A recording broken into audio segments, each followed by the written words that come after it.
incontrai, le parlai ed insieme prendemmo il tramvai. Ci sedemmo, ci intendemmo e restammo seduti così. Era un bel giorno di maggio, il sole luceva, luceva, la natura rideva, rideva, le ciliegie eran già rosse e nere. Era un bel giorno di maggio, il sole coceva, coceva, e il fringuello diceva, diceva, chioc, chioc, chioc, chioc, chioc, chioc, c'è il sommiglio. Arrivammo, passeggiammo, e in un folto giardin ci inoltrammo. Lei ritrosa, vergognosa, disse voltati un poco di là.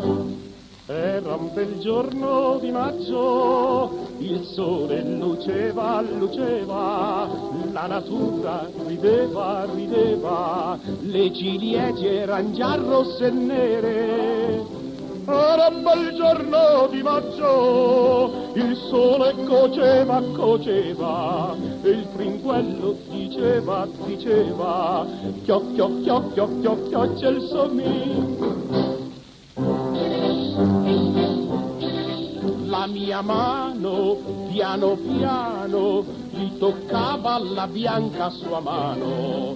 Voglio attrarla per baciarla, quando un giuco ad un tratto ragliò.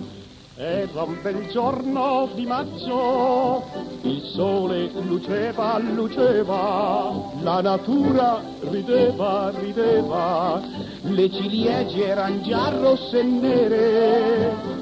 Era un bel giorno di maggio, il sole coceva, coceva, e il fringuello diceva, diceva, chioc, chioc, chioc, chioc, chioc, chioc, c'è il sommiglio.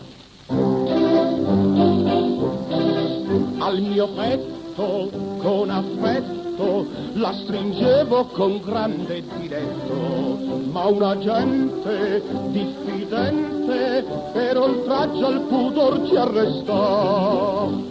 Era un bel giorno di maggio e il sole luceva, luceva, la natura rideva, rideva, le ciliegie eran già rosse e nere.